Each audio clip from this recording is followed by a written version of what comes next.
Mesdames et messieurs, bonsoir et bienvenue à votre programme Sur scène. Sur scène ce soir, c'est un personnage bien connu de la sphère politique au Cameroun et même de la sphère socio-politique. Il n'a pas sa langue dans la bouche. Il dit plus fort ce que les autres pensent plus bas.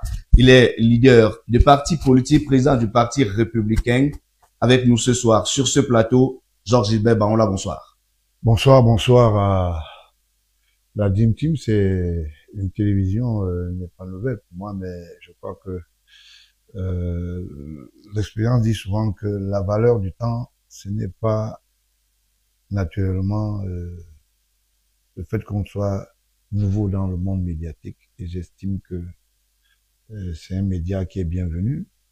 Et je pense qu'il y a beaucoup de choses qu'il faudra remettre en selle parce qu'il y a des jeunes qui font le métier.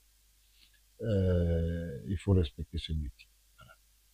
Alors, ce soir, président Georges Gilbert Baola, on parlera naturellement du Parti républicain, vos ambitions politiques. Nous sommes à quelques mois des élections municipales et notamment du côté de la députation, mais également des élections présidentielles. On essaiera de tourner tout autour de vos ambitions politiques. Ce soir également, on parlera de vos rapports avec la presse camerounaise. On reviendra sur votre filiation à la famille présidentielle et quelques démêlés en justice. On sait tous votre parcours, ou alors on sait tous ce qui peut s'est passé il y a de cela quelques années avec la justice camerounaise. Est-ce que les thématiques arrêtées ce soir vous conviennent? Vous avez oublié autre chose. Vous n'avez pas dit que c'était moi le leader des médias camerounais. Vous savez, je ne suis pas la première onction pour mettre mon expertise auprès d'un média comme le vôtre. Je suis de la génération de Pius Ndiaye. Je réclame ça à corps et à écrit parce que c'est nous qui avons estimé, naturellement, que la liberté de la presse avait une valeur requise au Cameroun. Et le chef de l'État, dans sa mouvance, le président Paul Biya, a bien voulu apporter son accordéon et il accompagne les médias. D'ailleurs, avec beaucoup de solidarité et beaucoup de professionnalisme. Et ceci me renvoie à l'histoire. C'est que la thématique devra être élargie en fonction du temps. J'espère que les 2 heures de temps pourront me laisser la commodité usuelle, que je puisse parler et que je puisse me faire entendre auprès de vos téléspectateurs. Alors, pour ceux qui nous regardent à l'instant et qui veulent se faire une idée du personnage qui est en face de nous, en quelques mots, s'il fallait se définir qui est Georges Gilbert Baola.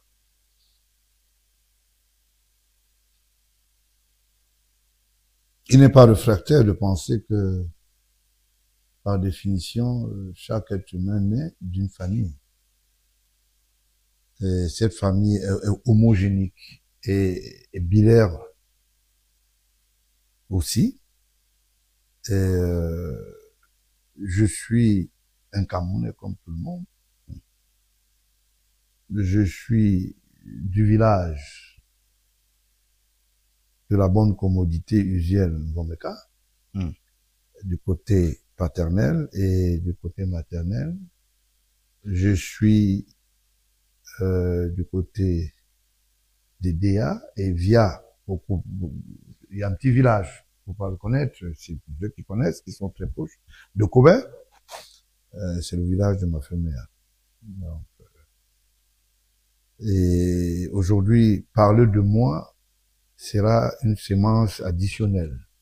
Je renvoie les curieux encore d'aller voir dans ce qu'on appelle les soutes de communication, parce que nous sommes quand même à la période numérique.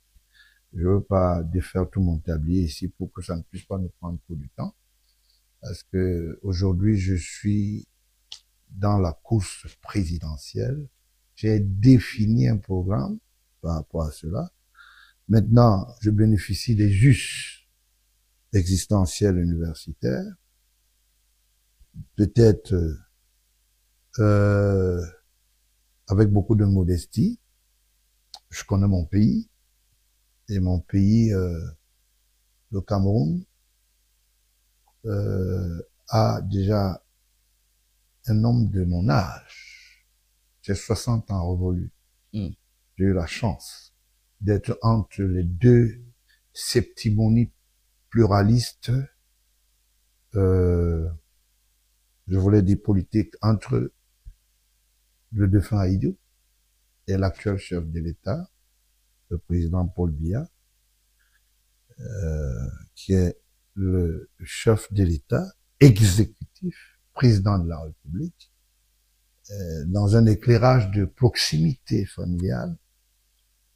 Il est mon père. Maintenant,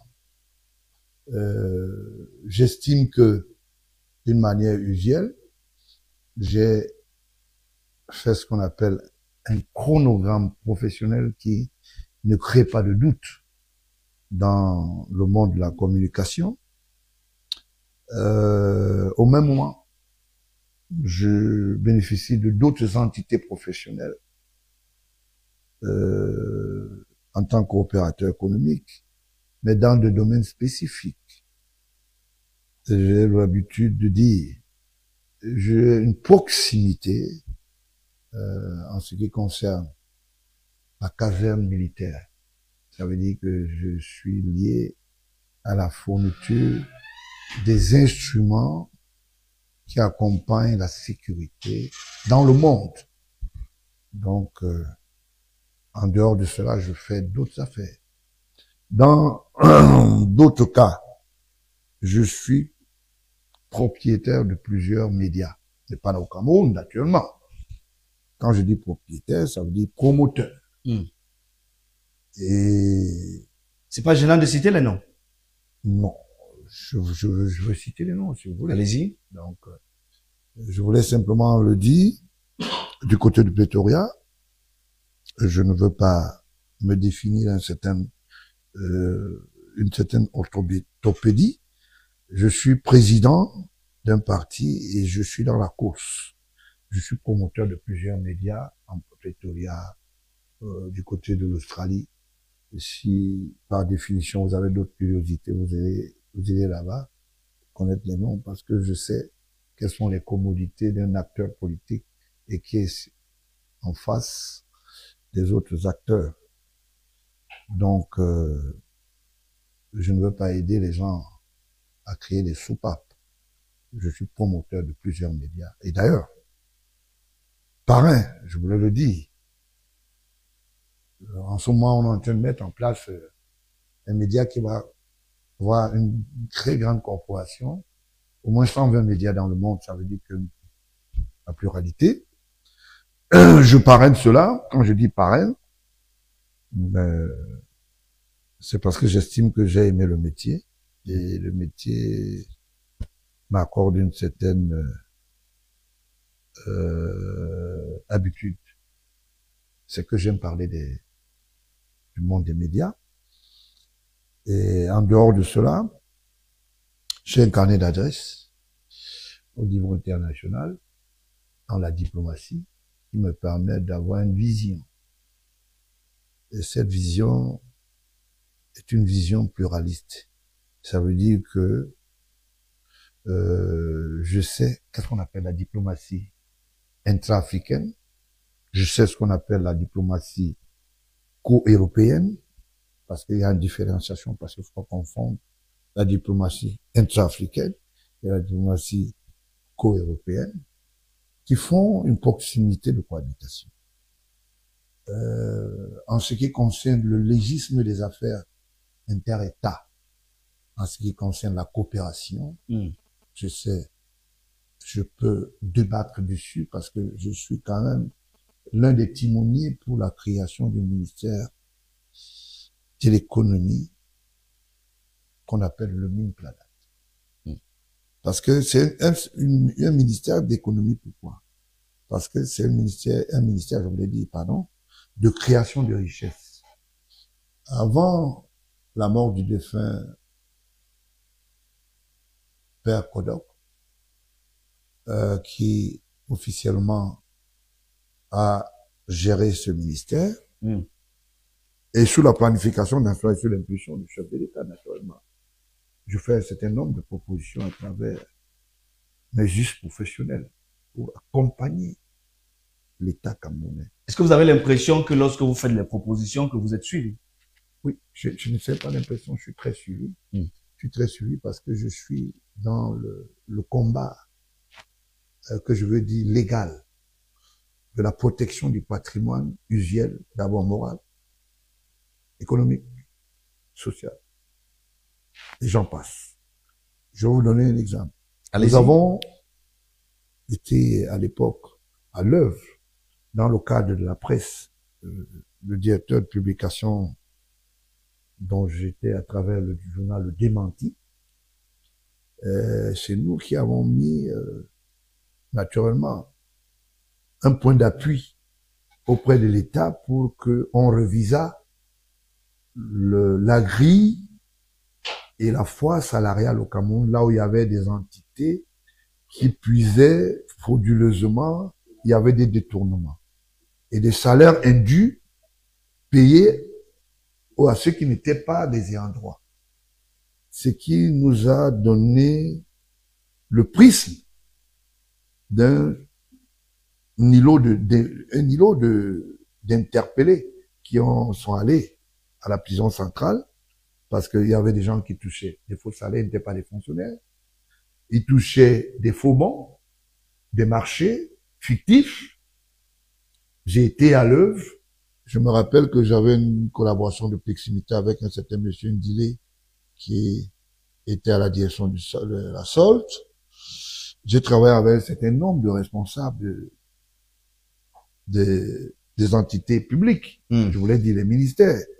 Pour que nous parlons de détournement, ce n'est pas des fantômes qui travaillent. Et il y a des Camerounais qui pensent la République sans être dans ce qu'on appelle le train public. Ça veut dire que sans être fonctionnaire ou contracteur de l'administration.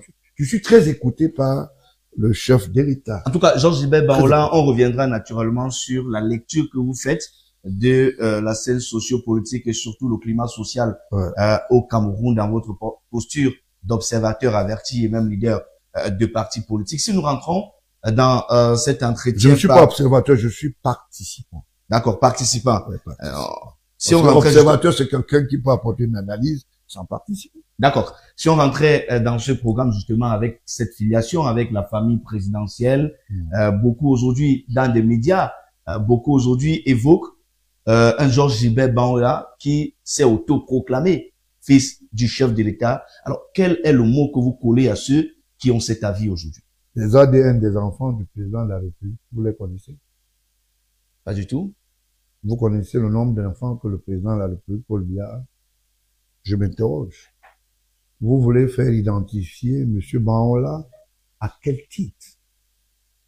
Mais appelez Franck Biya, vous lui posez la question si le président Paul Biya est son fils, c'est son père. Pourquoi vous avez peur de ça? Allez vite. Je sais qu'il y a des concussions de communication qui se font. Moi, je ne fais pas dans le plagiat, dans l'anachronisme de l'imposture, pas du tout. Est-ce que M. Biya, en tant que personne physique, président de la République, chef de l'État exécutif, se plaint? Pourquoi il y a une plainte autour de cela? Est-ce que c'est parce que je gêne et que je n'accepte pas manger dans les plats des prédateurs? Je sais que je gêne. Et je continuerai à nuire les prédateurs parce que la République appartient à tous les Camerounais. Donc, que les gens viennent dire, est-ce que c'est tout ce qu'on peut me coller à la peau? Depuis, ça dure plus de 30 ans. Et il n'est pas le fils du président de la République qui se plaint. Mais il y a un directeur du cabinet civil qui s'appelle Ayolo. Je sais pas, il est arrivé après celui qui est en prison écroué là.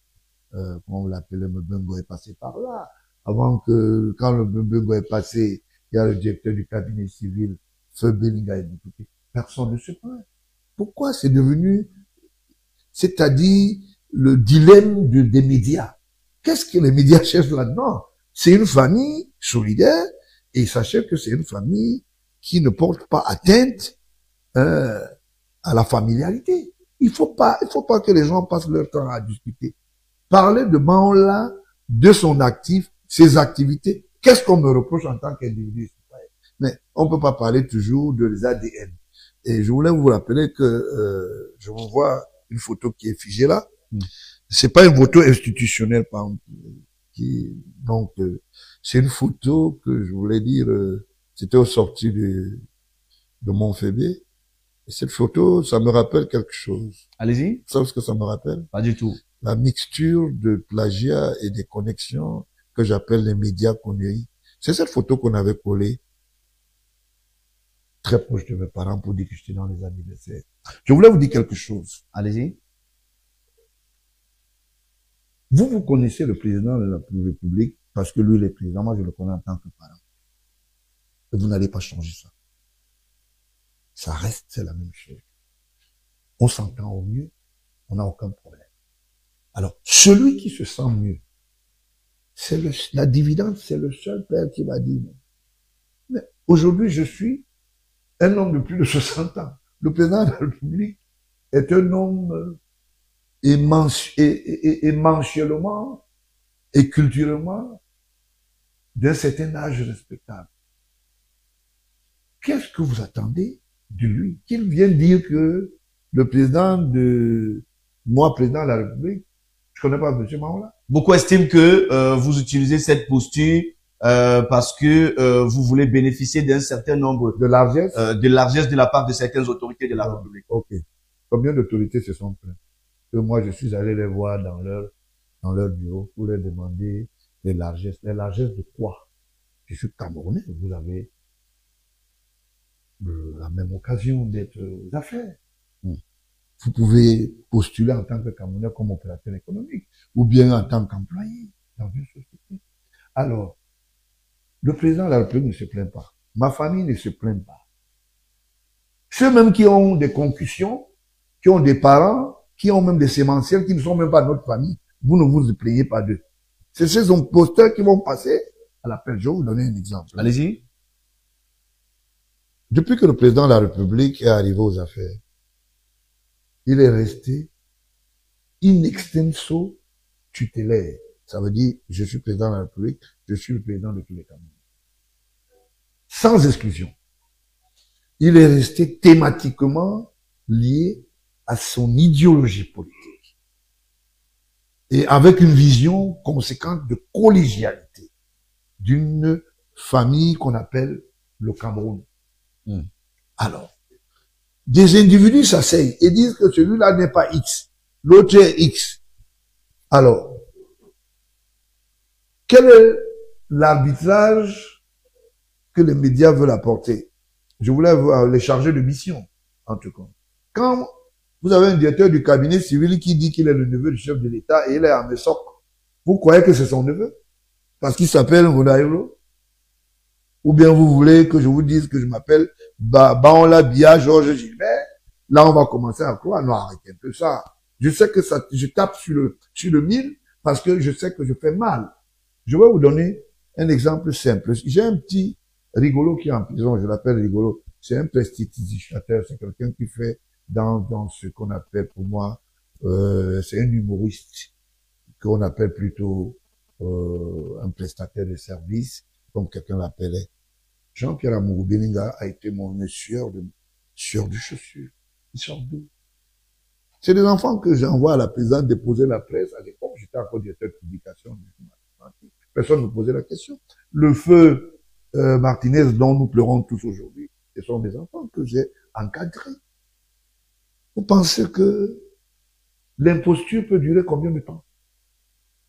Alors, vous pensez que moi, je veux venir dévoiler la vie de famille pour vous dire que non, tel jour, il y a telle chose qui se passe dans mon village, tel jour, je suis avec tel. Ça m'intéresse pas. Pour moi, c'est pas un débat. Donc, restons sous le firmament de la construction de notre pays. Posons-nous les questions, qu'est-ce qu'on doit faire pour notre pays? On a des problèmes importants, cette histoire d'ADN. Alors, posez la question aux autres. Je vous ai posé la question tout à l'heure, que ceux qui se réclament être les enfants du président Paul Biya. Vous connaissez leur ADN, ils n'ont pas d'ADN. Hein? Akono Linga n'est pas Vomeka. Le socle n'est pas Vomeka. Alors, parlons de la construction de l'État, puisque vous insistez, on parle justement de ce que vous pouvez apporter sur le champ politique et même dans la construction sociopolitique et le climat social au Cameroun aujourd'hui. Peut-être avant de rentrer de fond en comble dans les missions du Parti républicain, les objectifs de ce parti, quel est le visage que Georges Gilbert Baonla colle aujourd'hui au climat sociopolitique au Cameroun? Le climat sociopolitique, si il est aujourd'hui désuet pour les autres, pour moi, il est perméable. Je ne voulais pas dire opportun. Vous savez pourquoi les Camerounais ne sont pas d'accord avec le système du renouveau et son promoteur, le président Paul Biya? Certains, pas tous. D'accord? Parce que il y a une école qu'on a créée dans notre pays, l'école de la facilité. Et cette école de la facilité, c'est quoi? Ça fait une induction. Et cette induction, c'est quoi? La prédation, la tricherie, le tribalisme. Et je finis par dire le bluff. Ça veut dire que les gens... Et c'est ça qui pose un problème aujourd'hui. Vous voulez que j'ai une vision en dehors de ce que je vis? Non. Je vis l'actualité. Et cette actualité est quoi? Sur le plan, par exemple, économique. Quand vous regardez l'état d'esprit avec lequel un certain nombre de Camerounais dont on a fait confiance et qui occupent des postes assez importants. Pas tous. Il y a ceux qui veulent travailler, ceux qui travaillent et ceux qui ne veulent pas travailler.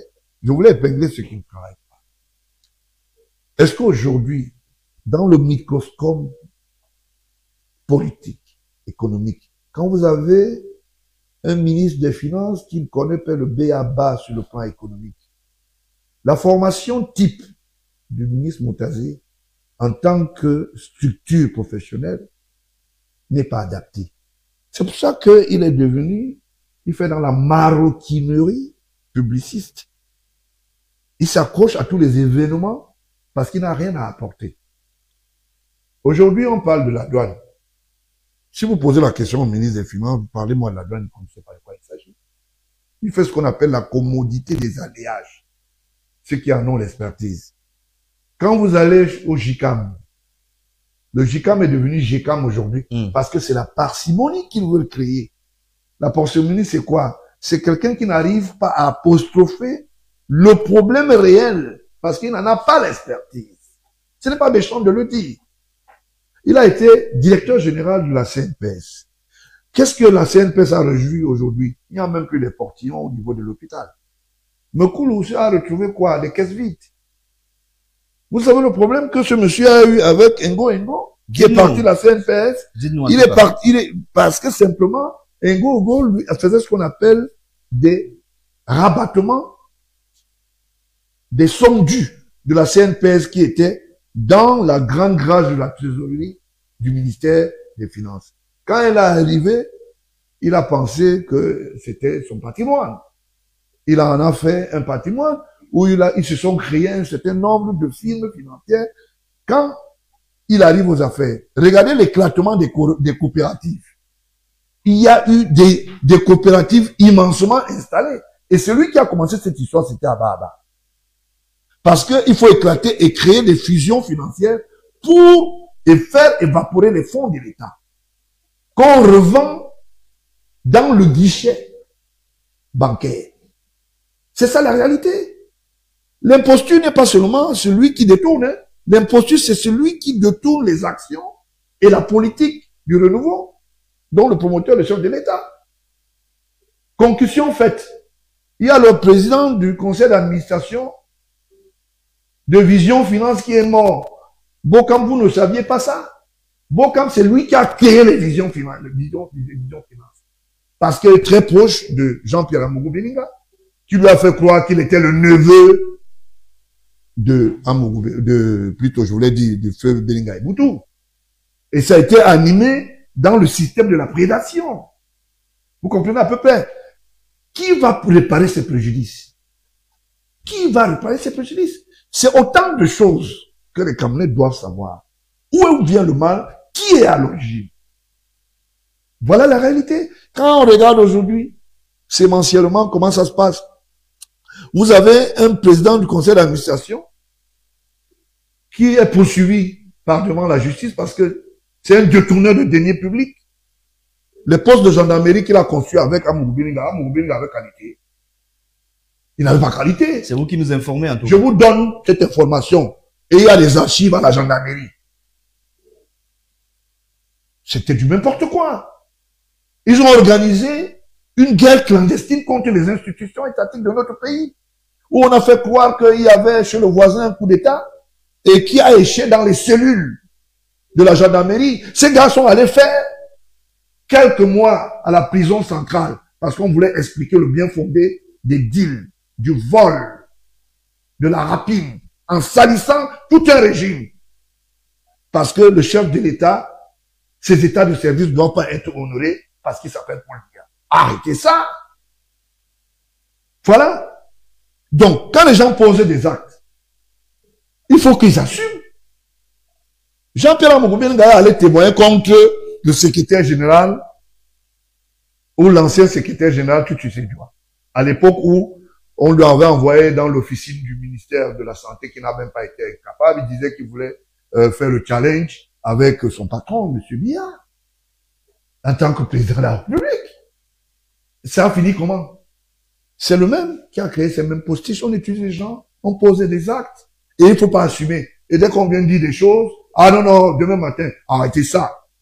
Ils sont moins de 500 qui tiennent ce pays. Moi, me donne 3 jours, on n'en parle plus. Avançons dans votre vision sur le climat. Faut qu'ils arrêtent ça. Avançons. Voilà. Je voulais le dire. Ça vous fait peur déjà que je parle beaucoup? Non, allez-y. D'accord, voilà. Je vous dis, hein, d'accord. Je prends mes responsabilités. Allez-y. En ce moment, sûrement, monsieur, mon père est en train de voir. Parce que quand je parle, il vient bien me suivre. Hein. Voilà. Alors, je voulais vous dire, il est temps que vous compreniez que la main de Dieu est déjà sur le Cameroun. C'est spirituel. La destruction de la prédation et toutes les entités négatives, c'est déjà fait. Personne ne changera ça. C'est un couloir qui est déjà tracé. Le président de la République l'a dit le 31 décembre dernier, pour cette année 2024, voilà. La lutte contre la corruption et les détournements des deniers publics vont s'intensifier. Voilà. Parce que il y a ce qu'on appelle une répétition qui se fait. Je vais vous donner un exemple. Quand Ayolo se permet d'aller construire à côté du terrain du chef de l'État,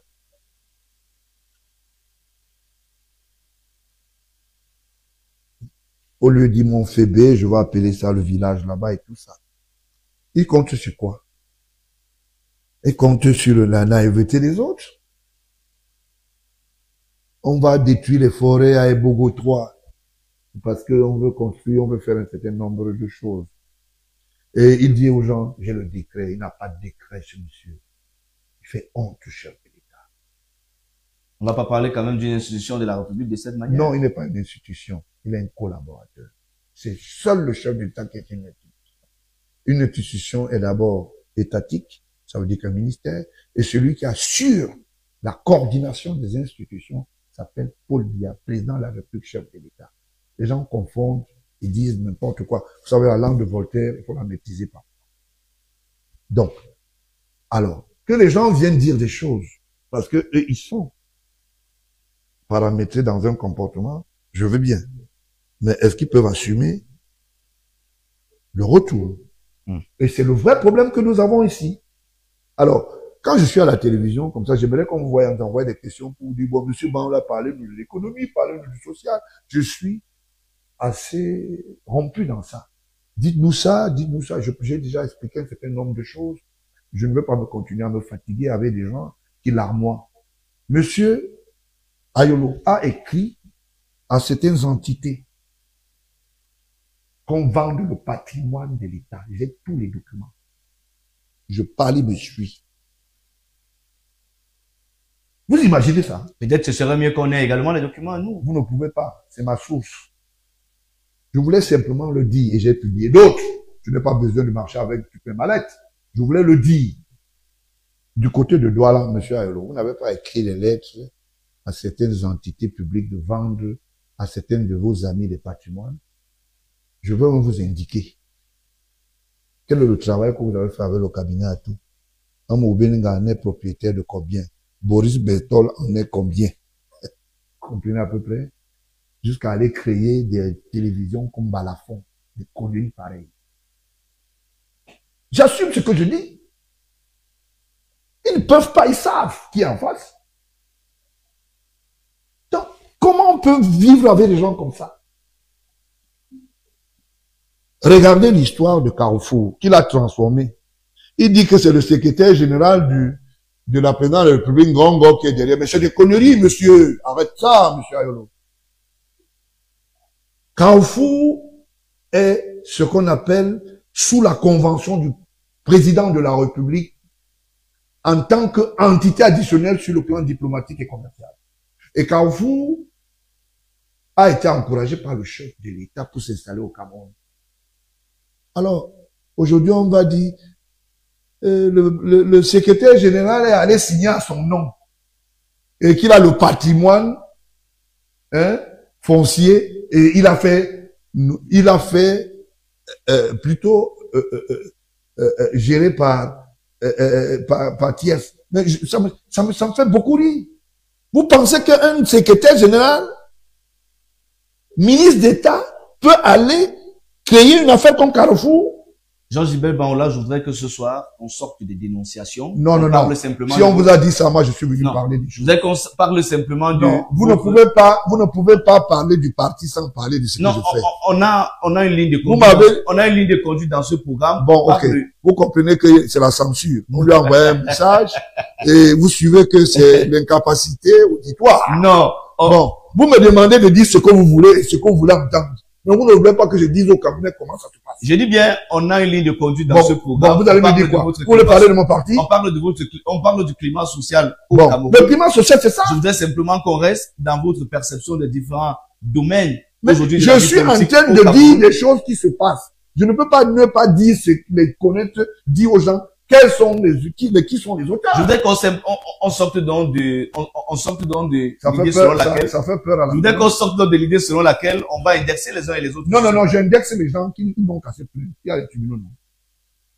Mais monsieur Alossi, il dit que tu es agent immobilier, va porter plainte. C'est un problème. C'est pas un problème. Pourquoi est-ce qu'il y a un problème? Depuis que je parle là, si Ayolo dit que ce monsieur raconte des histoires, il fait une citation, on dirait on va au tribunal. Comme ça, j'ai le temps de l'achever là-bas. Mais vous racontez n'importe quoi. Mais vous parlez des choses, vous voulez qu'on continue à mentir aux Camerounais? Des choses visibles? Vous êtes à 40 kilomètres ou bien à quelques kilomètres du village du chef de l'État, vous créez des dunes, des forêts avec de la lumière de l'État, vous ne payez rien. Parce que vous êtes directeur du cabinet civil. Vous êtes le faux neveu du chef de l'État. Il n'est pas le neveu. Il n'est pas. Moi, je ne marche pas dans les combines. Avançons, Jean-Gilbert, avançons. Bon, mais j'avance. En avançant simplement pour vous dire que la République se porte mieux. Les gens qui jouent les garants dans les médias pour venir dire, oui, il y a telle personne. Je mets en défi, mais faites une conférence de presse. Tous les journalistes, j'entends les gens dire souvent des choses là. On parle de la santé du Cameroun, on dit des choses. Je vais vous mettre chacun à sa petite place. Parce que je sais de quoi je parle. Vous savez, s'il y a 4 médias au Cameroun, 3 sont financés par les prédateurs. Et les traces restent. Parce que quand on te donne un marché là, dès que tu vas acheter un appareil, on sait d'où ça sort. Hein? On connaît les origines. Les amitiés, on les connaît. On sait comment ça se passe. Et comment aujourd'hui les médias au Cameroun peuvent devenir les contradicteurs des institutions étatiques. Maintenant, je dis des institutions. Quelqu'un vient, il s'assied, il raconte n'importe quoi, il vous dit, bon, écoutez, je vous dis que le secrétaire général du ministre de la présidence, Ngongo, il signe à la place du chef d'État. Vous prenez Paul Biya pour un amuseur public, mais vous vous trompez. Il est là, il est garant, et il travaille, et il veille. Qui peut prendre son courage que pendant que le président de la République, il vit, Il n'est pas encore mort, comme les gens ont prétendu que c'était l'exhibitionnisme de quelques monstres qu'on a fabriqués. Mais c'est du n'importe quoi. Alors, vous voulez que je vous parle de quelle actualité? Je vous parle de ce qui existe, ce qui fait que aujourd'hui les Camerounais s'interrogent. J'entends les gens qui le Cameroun est géré par la première dame. La première dame, c'est dans la... Et vous avez vu là, elle a signé un papier, elle a envoyé à quelqu'un, elle a dit que va faire ceci. Mais je ne comprends pas. Le chef de l'État est garant des institutions. Et il est le seul. On lui a donné ce mandat. Mais on dit le secrétaire, quand ce n'est pas ça, on raconte n'importe quoi. Il y a ce qu'on appelle les attributs avec des armoiries. Et qu'est-ce qu'on appelle attribut avec Mohamed? Ça veut dire que nous avons donné la parcimonie souveraine au président de la République, Paul Biya, de gérer notre pays. Et qu'il nous fasse ce qu'on appelle les états de service après. On attend. Quel est le problème? Où est l'urgence? Et dès lors que c'est ça, les gens commencent à dire non, ce n'est pas de ça qu'il s'agit. Les gens attendent, oui, mais depuis on n'a pas changé les gouvernements. Est-ce qu'on n'a pas interpellé les gens depuis qu'on n'a pas changé le gouvernement? Jean-Pierre Moreau est là. Eko est là, le faiseur des coups d'État. J'ai montré dans d'autres médias, hein, là où ils faisaient leurs combines, leurs machins, avec leurs faisceaux, les boîtes d'écoute qu'ils faisaient autour de la présidence. Du moins, vous assumez ce que vous dites ce soir. Je le dis. D'accord. Quand Jean-Pierre Amourou est parti sous l'onction du directeur du cabinet civil au Togo, où on a menti que c'était le meilleur homme d'affaires et qu'il puisse être reçu avec tous les armoiries, le chef d'État était au courant. Le cabinet civil a assuré la fémania. D'accord. Voilà. Vous allez nous permettre, on va prendre une page en couleur et on se retrouve juste derrière.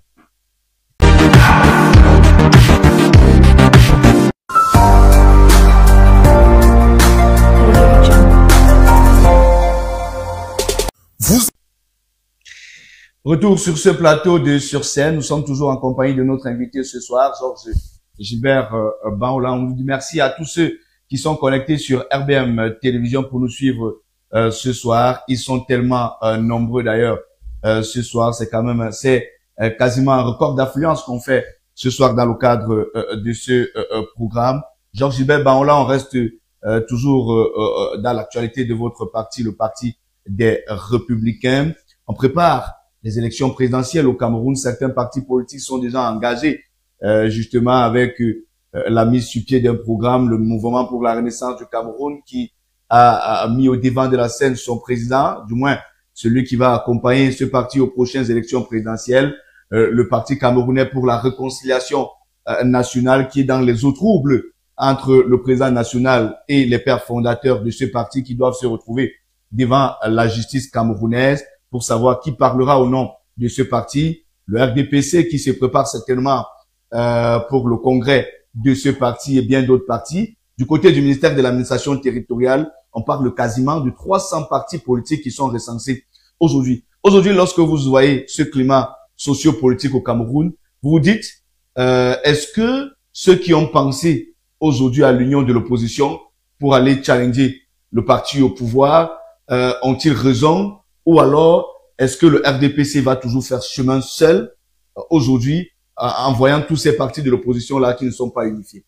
Vous savez, je suis très amusé. C'est une galerie, ça. Pourquoi les gens animent ce qu'on appelle l'hypothèse alors qu'ils ne sont pas capables d'en être responsables? Quels sont les partis d'opposition qui se sont réunis et qui ont fait la coalition pour la projection de 2021? Moi, je ne connais pas. C'est des amuseurs, j'appelle ça des amuseurs publics. C'est des amuseurs publics. Vous savez, il y a des temps où les gens veulent organiser ce qu'on appelle parfois des dîners et ils trouvent des moyens de se rencontrer dans une salle. Et du coup, vous voyez des gens qui viennent aussi, le professeur, je ne veux pas parler de lui. Je le peux faire savoir linguistiquement dans les amphis universitaires, le professeur Camteau. Le professeur Maurice Camteau du MRC. MRC.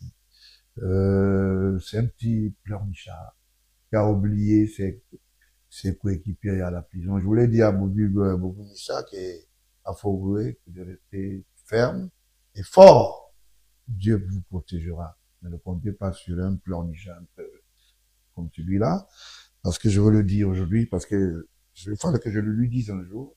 Un président de parti protège ses militants. On va pas rester à la maison, boire du yaourt, et puis il y a d'autres qui sont là. Ils sont là pour 7 ans, monsieur. Vous avez été incapable même de les défendre devant la justice. La justice du Cameroun ne s'arrête pas au niveau de la justice souveraine. Vous pouvez aller ailleurs. Quelles sont les démarches qui ont été entamées? On compte 7 ans à certains responsables du parti.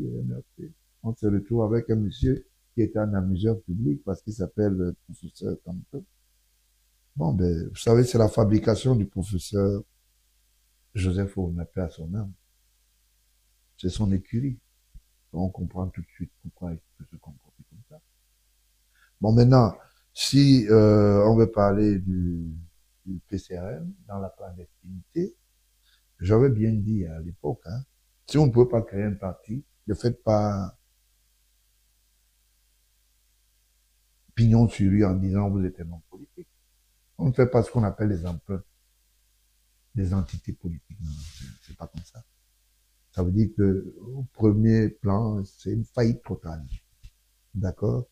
Et le PCRN, le propriétaire, a été restitué dans ses droits. Il est allé rester dans ses marèches dans le Grand Nord. Je vous dis, il n'y a pas une discussion au niveau du tribunal. L'instance juridictionnelle a confirmé en disant c'est lui qui est le promoteur fondateur du parti et il est ayant droit pleinement. Qu'est-ce que le jeune Cabral va faire? Tout ce qui lui reste, c'est les larmes aux yeux. Le PCRN, c'est un parti qui a ses statuts et si l'on s'en tient justement à la sortie de certains leaders de ce parti, l'honorable Roland Goïssi et bien d'autres, qui estiment que dans les statuts du PCRN, on ne reconnaît pas la qualité de président fondateur. Vous savez ce qui m'amuse? Pendant que vous discutez, il y a déjà un jugement de fond. Ça veut dire que en instance, il a gagné d'abord. Vous avez fait appel, non? On verra bien si en appel, ça ne serait pas confirmé. C'est ça le problème. Lui, il a déjà gagné. Hein. Ça veut dire que, dubitativement, Cabral est un clandestin politique.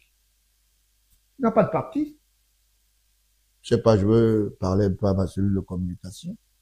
Si, vous savez, nous avons une dynamique cellule qui peut être recrutée là-bas comme expert en parole, bavardage inutile. Ça vaut pas la peine.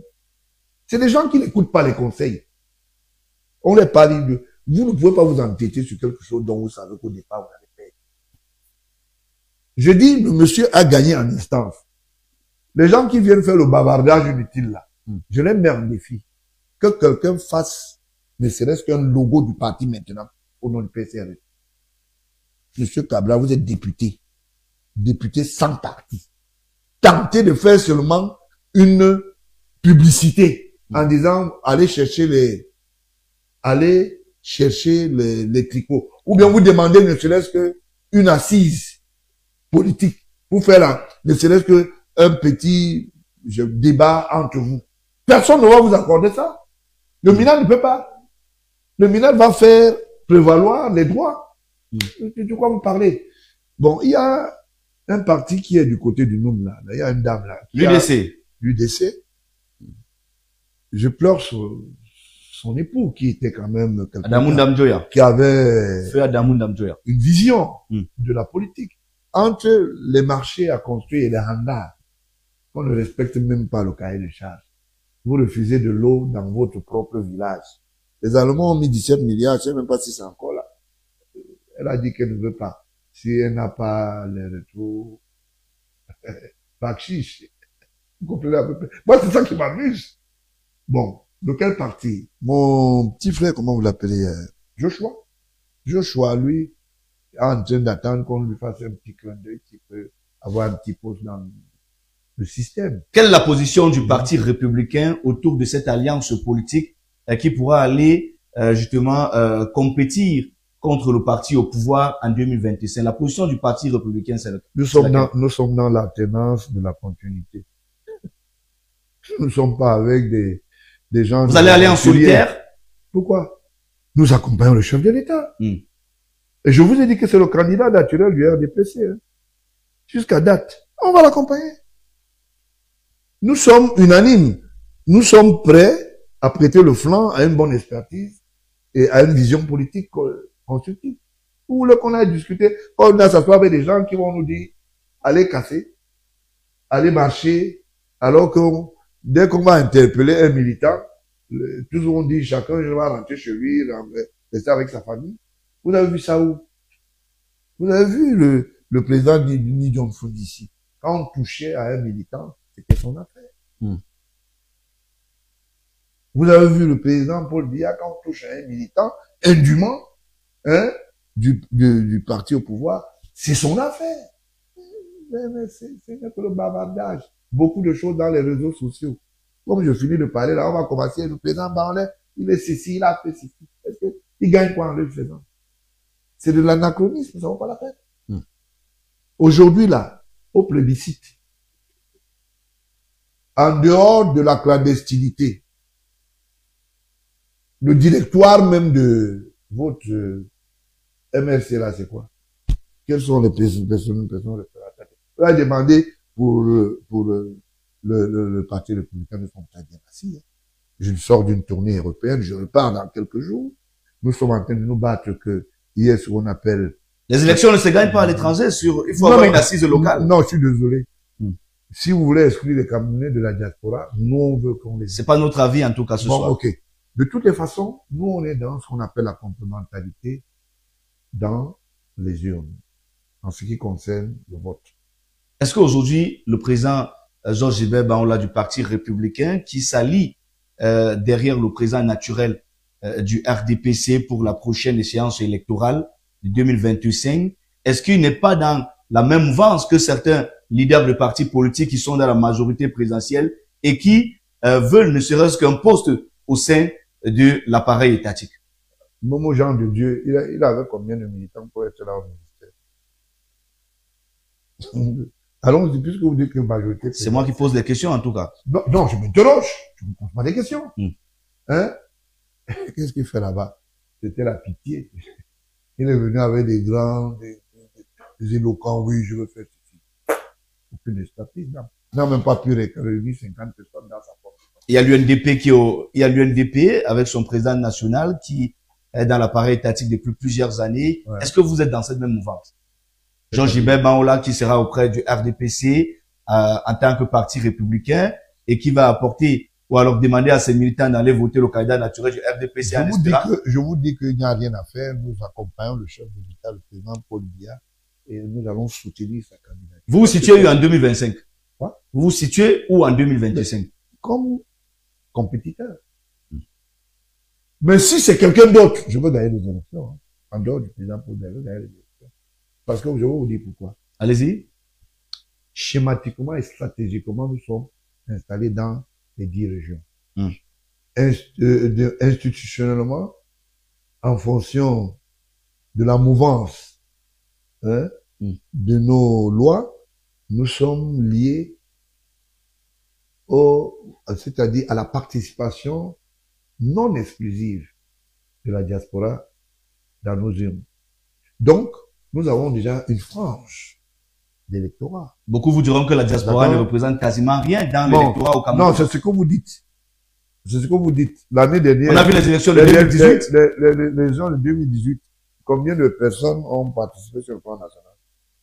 Puisque vous voulez dire que de la diaspora. Vous voulez les exclure, ils sont des Camerounais. Il faut qu'ils soient là. Et le chef d'État a même fait une expertise. D'autres ont voté récemment. En 2018, n'oubliez pas ça. Les derniers présidentiels, ils ont voté, hein, en diaspora, à travers nos chancelleries.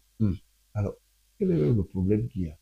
Vous me parlez des gens qui n'existent pas. Quand eux ils viennent, c'est pour dire, il faut chasser le président Paul Biya. Qu'est-ce que vous apportez complètement? Ils disent que oui, il y a des difficultés, il y a mon chef. Mais quelqu'un ne va pas vous dire que mes affaires ne marchent pas. C'est ça le problème.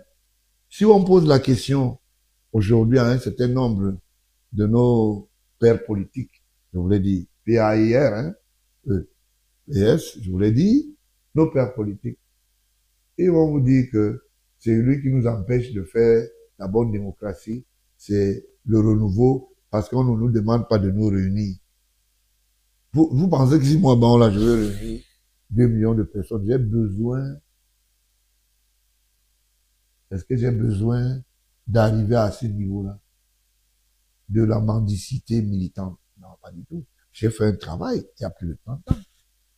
Si aujourd'hui, on me demande de réunir 300 voix, je les réunis en 30 minutes. Chaque minute, c'est, je dis 30 minutes, hein. 300 voix. Tout de suite, là, c'est fait. Au sortir même de votre télévision, là, si je t'annonce tout à l'heure, là, je dis que j'ai besoin de 300 militants pour passer comme éligible pour le présidentiel. Tout de suite, votre cours sera pleine, vous le savez. D'accord? Il faut faire le travail, il faut travailler. C'est le travail qui paye. Il faut faire des commentaires inutiles, dire que l'autre a fait ceci, alors que on n'est pas là seulement pour parler, mais on est là pour construire. Quand je viens dire des choses, je ne viens pas faire des dénonciations. Quand je dis tel a fait ceci, c'est pour les interpeller et dire, vous n'avez pas le droit de le faire. Nous sommes dans un pays, dans une nation. Et respecter la nation. Avec ces justes, voilà. Alors, on va peut-être prendre la première dorsale des SMS ce soir dans le cadre de ce programme. On va prendre le premier. Bonsoir, Président Georges Gilbert Banhola. Votre parti se positionne où pour la prochaine élection présidentielle? C'est Daniel qui nous écrit depuis le quartier Elie-Gessono. Première question. On se positionne dans la compétition de 2025. Et nous ferons alliage avec le candidat Paul Biya, président de la République, exécutif, sûrement, qui est le candidat naturel du parti au pouvoir. Au cas où nous allons nous retrouver face à une autre candidature, la compétence reviendra aux urnes et à nos militants et sûrement on va sortir gagnant. Voilà. Autre SMS ce soir. Bonsoir, président Banhola.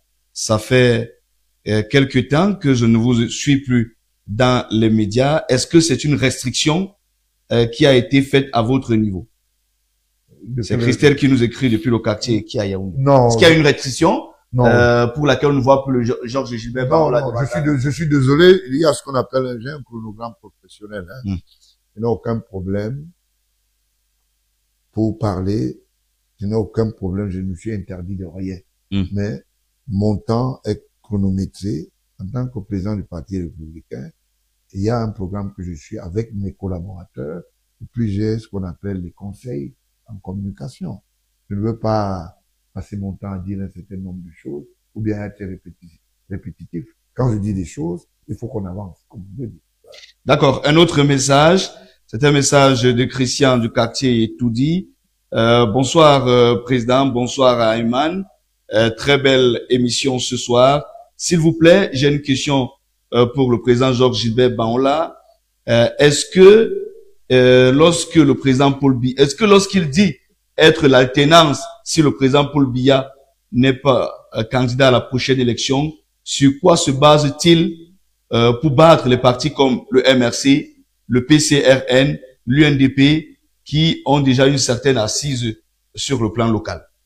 Il y a comme, bon, je vous dis, dans le Mayo Tchanaga, je voulais pas donner certaines informations pour faire honte à certains leaders de partis politiques. Je veux citer, pas beaucoup de quoi.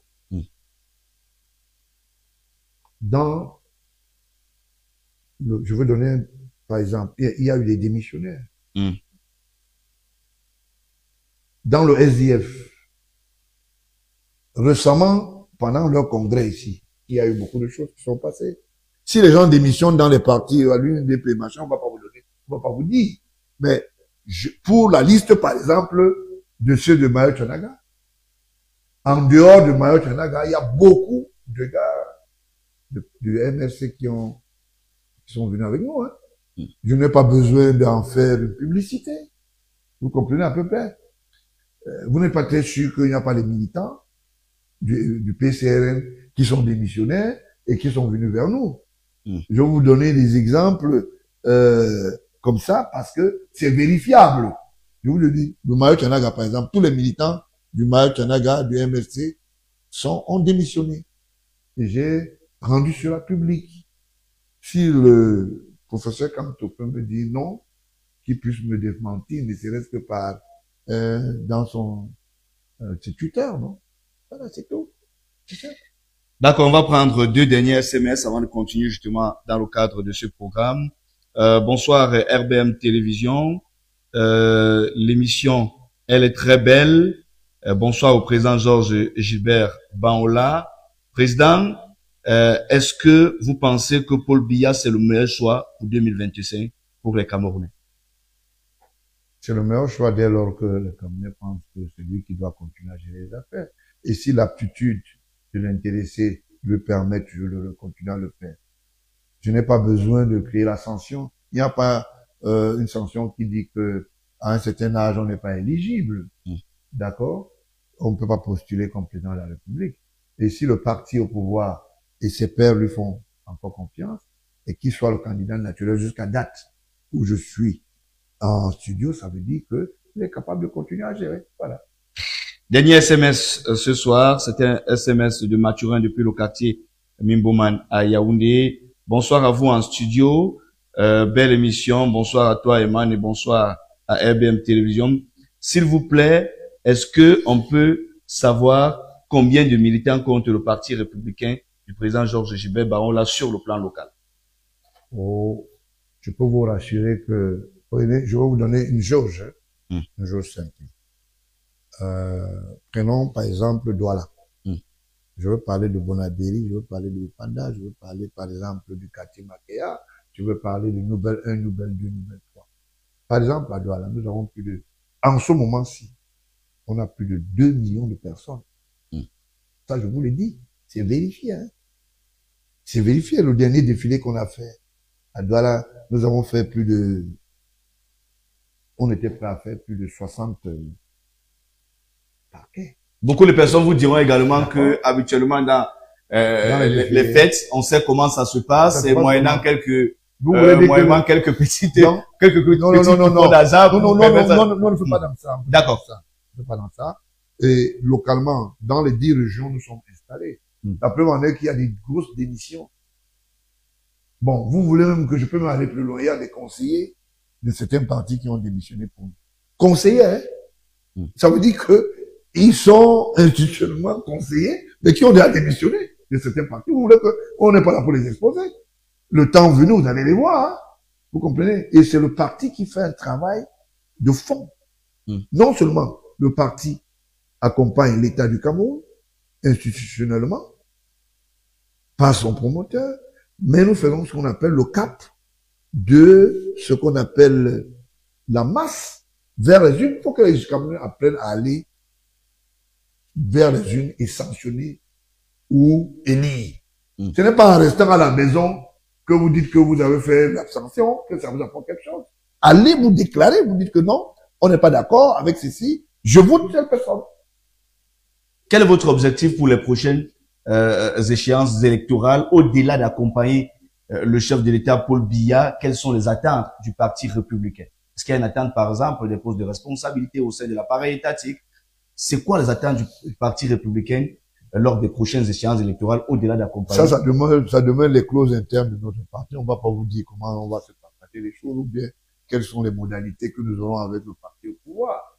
D'accord, au cas le président de la République actuel. Peut-être les militants, les potentiels militants qui nous suivent ont besoin d'être convaincus de ce que le président Georges Gilbert. En leur disant que on aura 3 ou 4 postes ou 10 postes qui seront convaincus.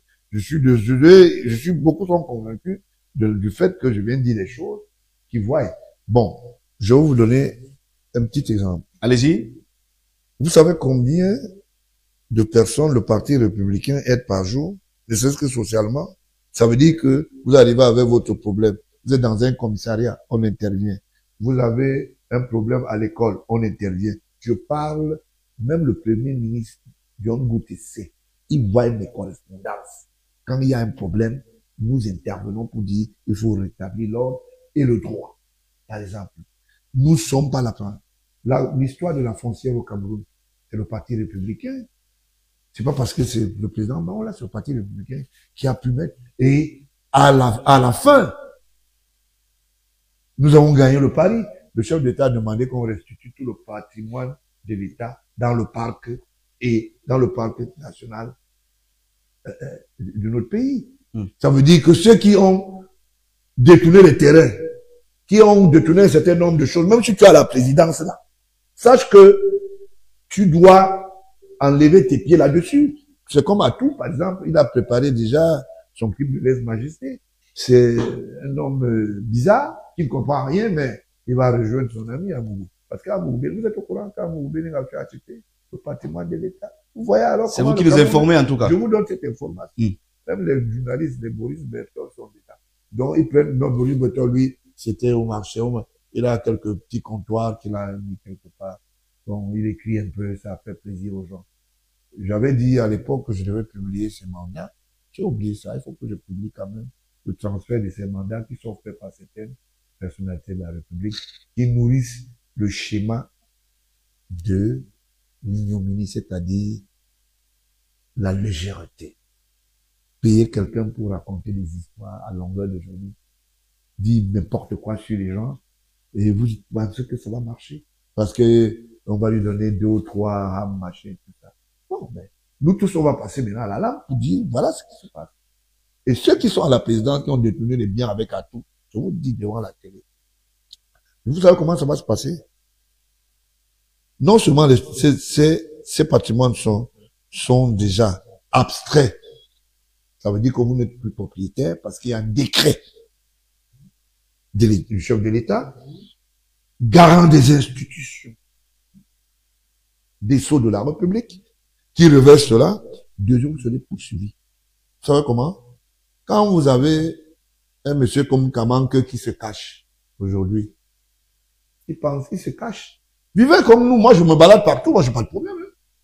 Hein. Les gens, ils se cachent. Vous allez habiter la maison du directeur général, de l'ex-ONCPB, machin, tout ça, vous pensez qu'on va vous laisser faire? On va pas vous laisser faire, c'est terminé. Et aujourd'hui, la course est arrivée. Atout ne peut pas sortir du territoire, je le mets en défi. Il ne peut même pas traverser Pendia, parce que les mesures ont été prises qui répondent. Et il va répondre. D'accord, puisque vous avez parlé de quelques personnes qui interviennent dans l'univers de la presse aujourd'hui, quelles sont les relations de Georges Gilbert Baola avec l'univers de la presse? On sait. J'aime la presse, j'aime la presse. Je vais vous dire, mais je n'aime pas Balafon. On ne va pas en faire le procès de Balafon ce soir sur ce plateau, en tout cas. C'est pas non. Si vous avez des amitiés, j'aime pas. Parce que je sais comment ça se finit. Ça me fait mal au cœur de savoir que c'est les mêmes gens qui tapent sur le régime en place. C'est malheureux. Je n'aime pas Equinox. Parce que le propriétaire d'Equinox est sur le terrain de l'État. Il a une maison. Au lieu de Bonapliso. Et il s'appelle Séverin Tchoumpe. Et il fait des commandes, des disques durs à l'endroit du machin. On lui a donné le poste de président.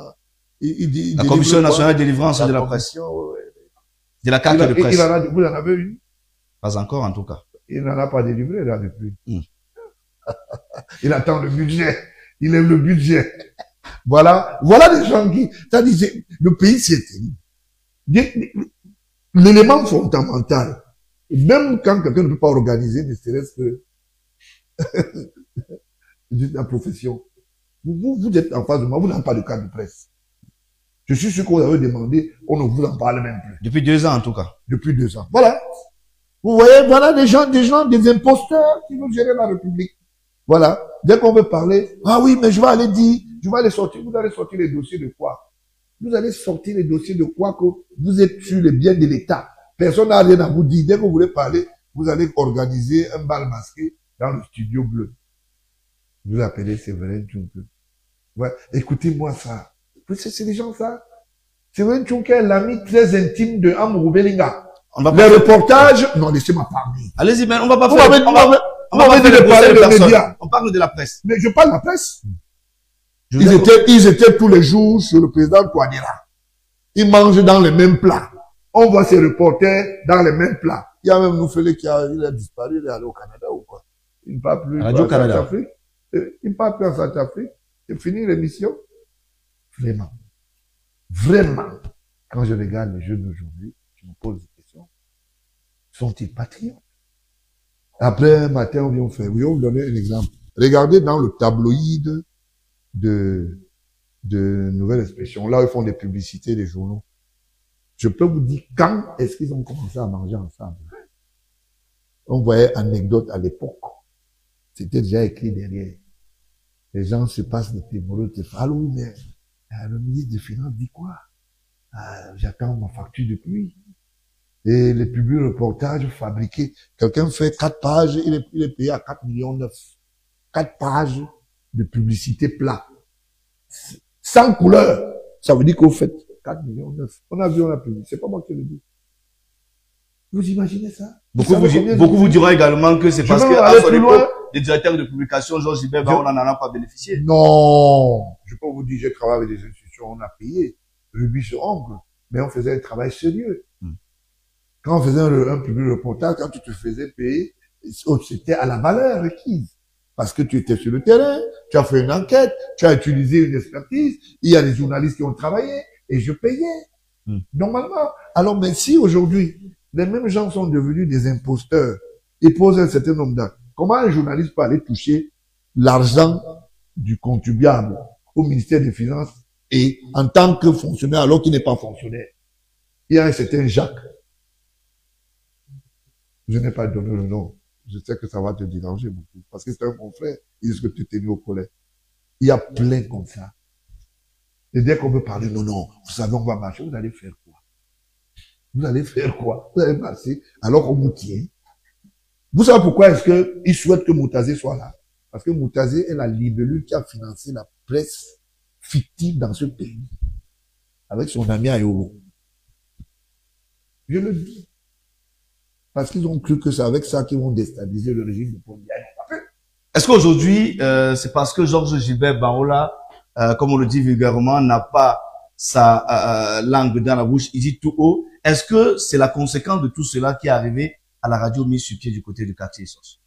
On vous a dit que Voice n'est pas fermé. Sortez-moi un document, là on a dit que Voice est fermé.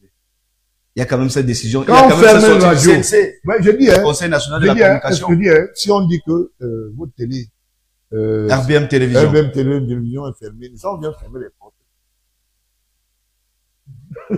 Mais, donc, il y a deux façons. Venez fermer si vous avez les moyens. Les gens font le graga au quartier, font le bruit. C'est le bruit. Une émission ne peut pas être standardisée par un homme politique. Un individu peut digeste dans un analphabétisme acronique avec son secrétaire général qui passe son temps à dire n'importe quoi. J'ai pas besoin de parler ici, c'est le Conseil national des cocus.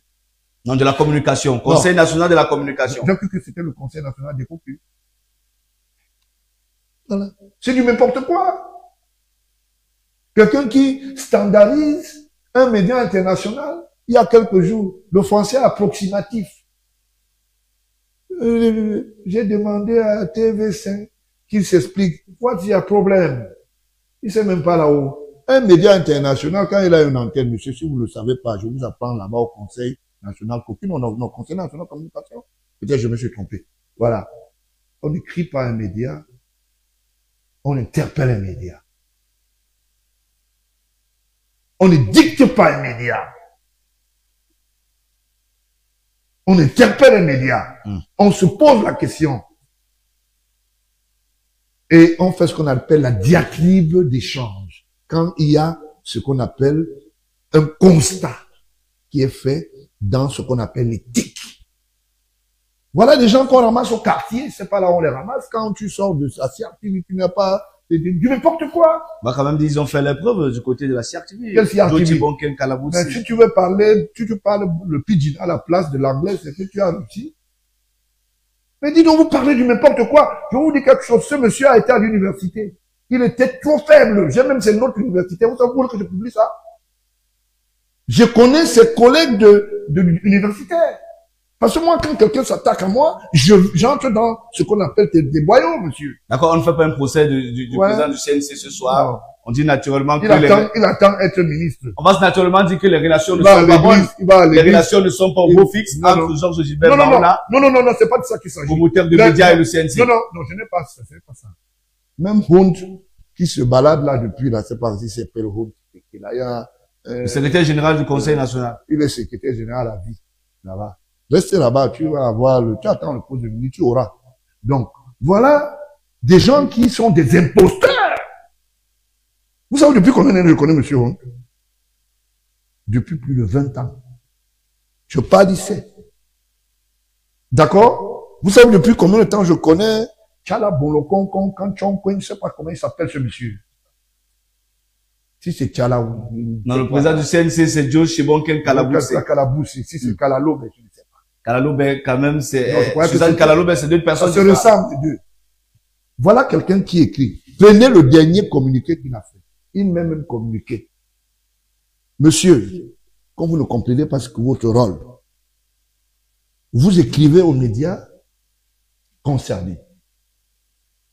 Vous dites, nous avons constaté que dans une publication, il y a les armoiries de l'État, le vert jaune étoilé qui a été, disons que, immaculé sur une autre forme. Qu'est-ce que vous en pensez? Êtes-vous à l'origine de cela? Lui, il accuse déjà les gens. Je demande que vous donniez les explications. Vous avez vu, vous êtes sûr que c'est TV5? Quelqu'un peut le système numérique aujourd'hui, on peut fabriquer n'importe quoi. Moi, je peux publier normalement et quelqu'un d'autre vient faire une autre publication. Vous savez comment TV5 s'est moqué de lui? Ils ont fait ce qu'on appelle la redite. Ils ont dit simplement qu'ils s'excusent, que ce n'est pas eux qui sont à l'origine et que ça, voilà. C'est un peu ça. Parce qu'il ne comprend rien. Il ne comprend rien. Babadi ne comprend rien. D'accord. Parlons de toute autre chose. On a quasiment une trentaine de minutes restant dans le cadre de ce programme pour atteindre 23 heures sur ce plateau. Georges Gilbert Baola, les dernières années n'ont pas été tranquilles. Vous êtes considéré comme le Nelson Mandela camerounais parce que du côté 2019, de la prison centrale de Yaoundé, vous êtes dit être en mission de ce côté-là. Alors, comment on y arrive là? Non, vous savez, je vais vous dire quelque chose. Bah, ça m'a beaucoup amusé. Il y a des individus qui ont apparu un jour où je sortais du Mont-Fébé. J'étais joué au tennis. Hein? Je suis allé jouer au tennis et de retour, je devais aller à la radio Voice Radio pour réaliser un de mes programmes. Et j'ai vu des individus qui couraient à travers un de mes véhicules parce que j'en avais 3. Et ma garde appliquant, j'ai demandé quel était le problème de cette imposture, ma séquestration arbitraire en public. Ils m'ont dit que j'étais interpellé parce que je devais répondre d'une plainte. Je leur ai demandé s'ils avaient un mandat d'interpellation. Et ils m'ont dit ils n'avaient pas. Ils m'ont montré un bout de papier, une plainte avec, là on a écrit dessus, bien vouloir l'entendre et me rendre compte. Et j'ai vu en bas un certain nom, Meka, quelque chose, genre, je sais pas. C'est lui qui était à l'époque là, au niveau du parquet. Je leur ai demandé est-ce que j'étais obligé de déférer. Ils m'ont dit vous devez venir avec nous parce que on nous a dit que vous voulez fuir. Alors voilà un monsieur qui veut fuir, il a 3 véhicules, il a sa question d'escorte, il est en train d'aller après son cours de tennis tranquillement à la radio pour parler, faire son programme au lieu de dire sauce, qui est interpellé. Quand j'arrive au niveau des édifices de la police judiciaire, de la PJ, un certain Ndili, directeur, c'est pas s'il est encore à la craie, parce que je sais qu'il n'est plus là depuis. Donc, mettait Jean dans ses bureaux et me dit, vous êtes interpellé parce que ce sont les hautes instructions. Cette fois-là, je lui demande, est-ce qu'il y a un document qui m'est décerné? Est-ce que je sais quand même que Je lui dis, à quel titre? Il me dit, je voulais simplement vous dire que nous avons eu des hautes instructions. Je parle ici, Ndili, directeur de la PJ de l'Ix-Noir à cette époque. Je lui ai dit, c'est tout. Il me dit oui. Je lui ai dit, mais les hautes instructions sont écrites au verbal. Si vous avez des hautes instructions, vous montrez un document. Il m'a pas montré le document. J'ai appelé à la présidence de la République pour en savoir plus. Parce que j'ai quand même un statut particulier. Je suis fils du chef de l'État. Dans des places aux petits Camerounais qui passent le temps à croire que c'est l'État. Nous, on se sent bien comme ça, mon père et moi. Je discute avec personne. Chacun a un père. Occupez-vous de vos parents. Alors, donc, le directeur du cabinet civil, qui sait bien qui je suis, s'est dérobé et il a fait prendre le téléphone par comment ils appellent ça, son particulier, qui est son petit frère, Yves Ayolo, commissaire, poursuivi devant les tribunaux pour les affaires de passeport compliquées. C'est pas moi qui le dis, c'est un récit. Alors, donc,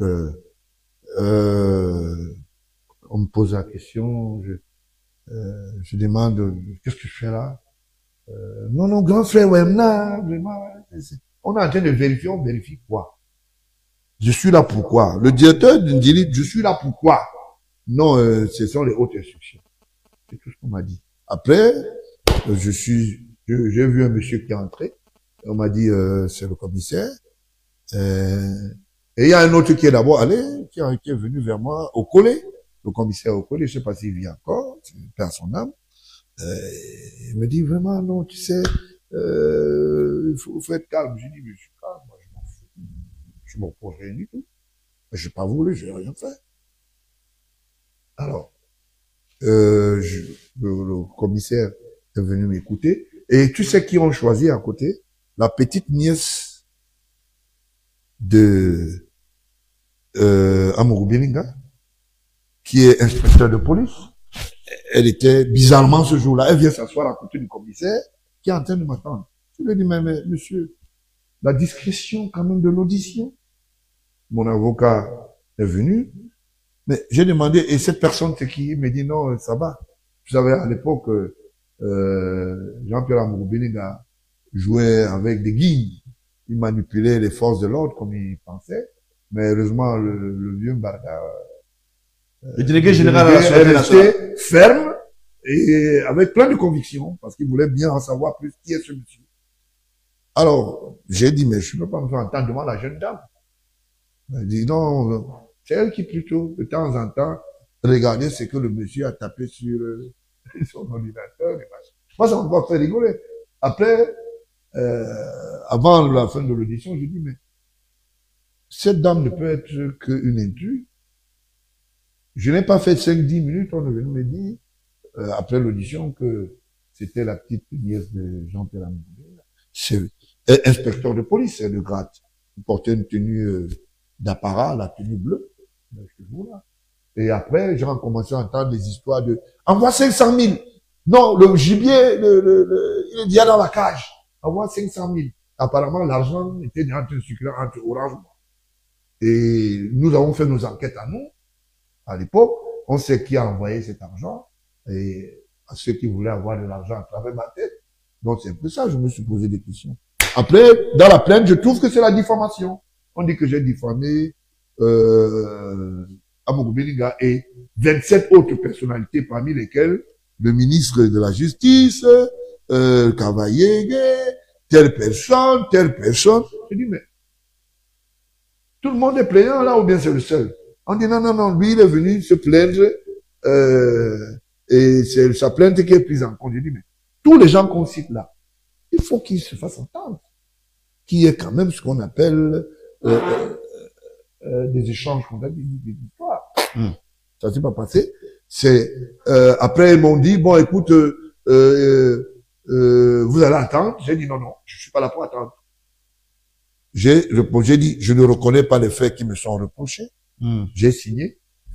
J'ai été mise à la disposition du parquet.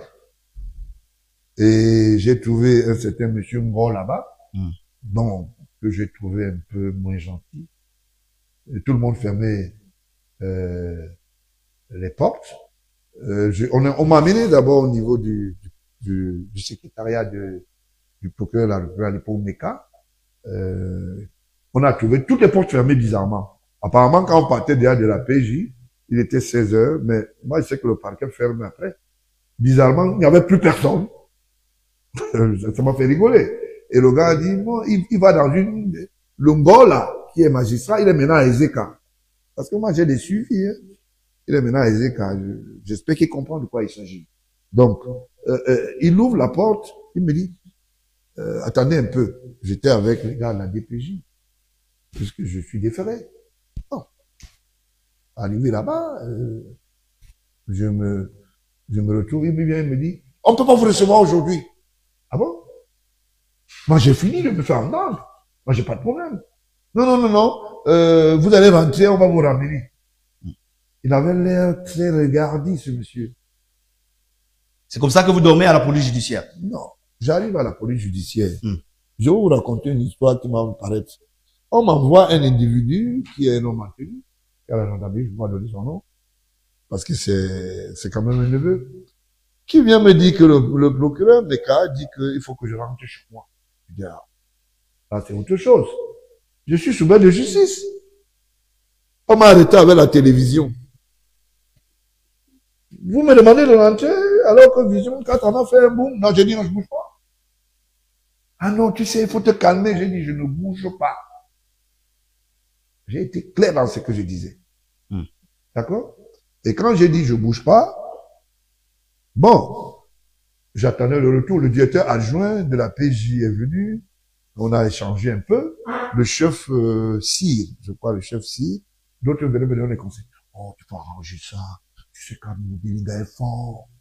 Tu sais, ces gens te tiennent. Il est l'ami du ministre de la Justice, ministre d'État, Laurent Issou. Tu sais, ils vont casser ta carrière. C'est pas bien. Tu sais, apparemment, tu as beaucoup de dossiers. Ils vont arriver. J'ai dit, ah bon? Mais je les attends, ces dossiers. On m'accuse de quoi? Là, je suis pour diffamation. Apparemment, j'ai escroqué les gens aussi. Apportez les dossiers.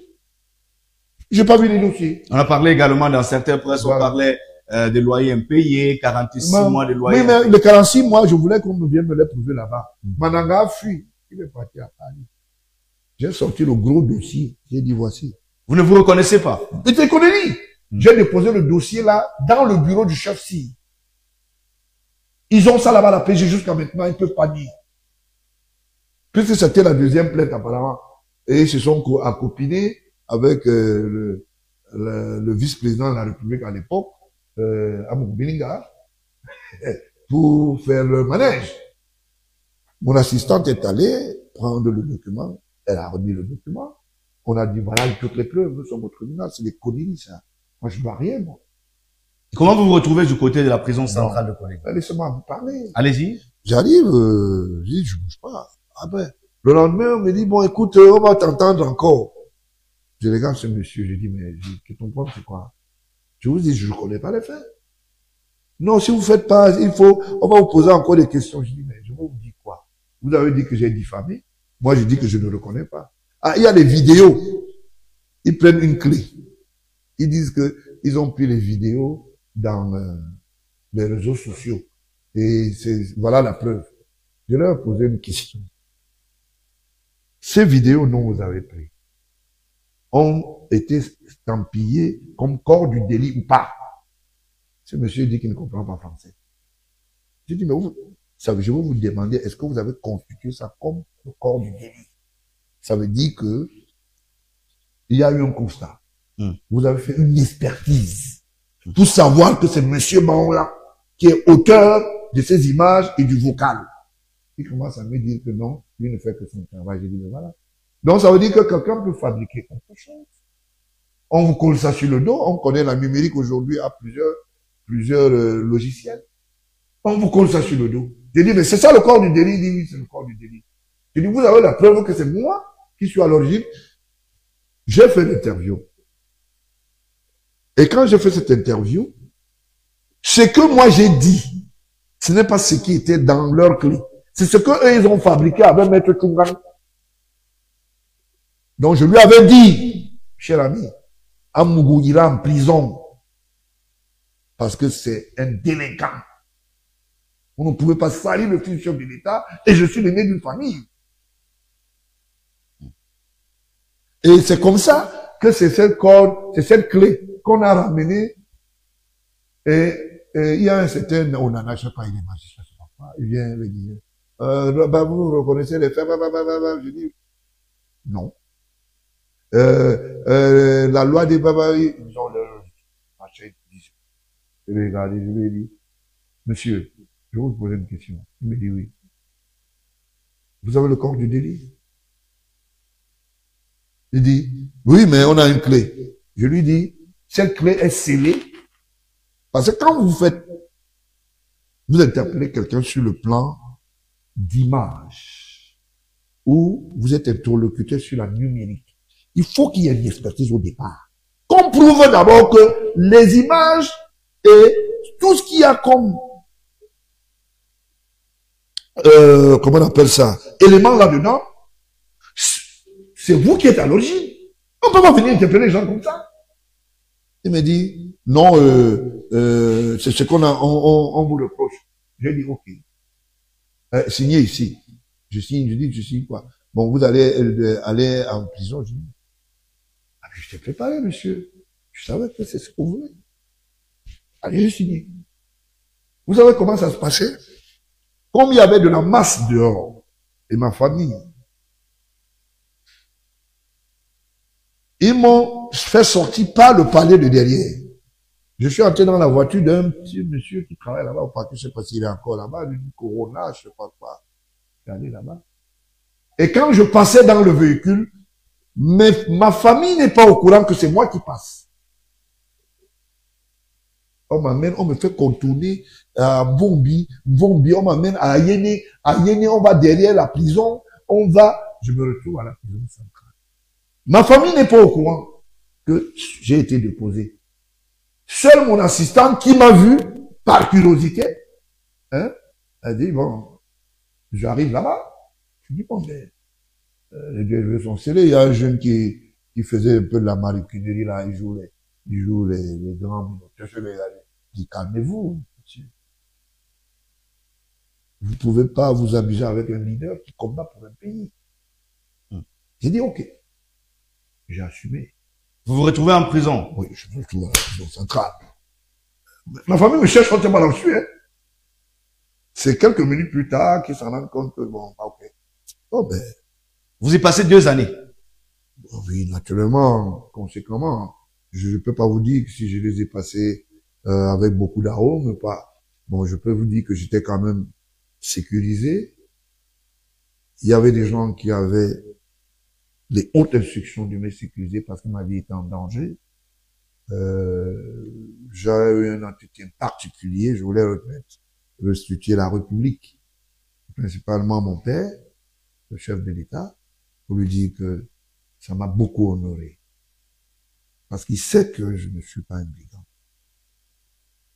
Il sait. J'ai été mieux gardé, et j'ai même pensé à un moment que il était nécessaire que je sois là-bas parce qu'on pouvait me tuer dehors. Parce que l'acharnement qu'il y avait, c'est comme si j'avais touché le mille. Et il fallait pas toucher à la voie. Bon, il y a d'autres choses qui sont passées, je ne veux pas vous dire. Mais je ne veux pas vous dire que j'ai pas bénéficié d'une sécurité particulière. Alors, 2 années passées à la prison centrale de Kolwezi, quand vous sortez, quels sont les enseignements que vous tirez de ce moment sombre? 2 années de mission, je préfère. Quels sont les enseignements que vous tirez 2 années de mission. Ces 2 années de mission, puisque vous en parlez? Non, je vous le dis. Maintenant, j'assume mes propos. J'ai transformé ça en mission. Vous comprenez à peu près. J'ai dit, bon, écoute, si je suis là, c'est parce que le bon Dieu veut que je sois là. Je veux pas dire que j'ai pas bénéficié de la largesse, de la confiance de la République. Vous avez vu un prisonnier qui est gardé? Moi, j'étais gardé, monsieur.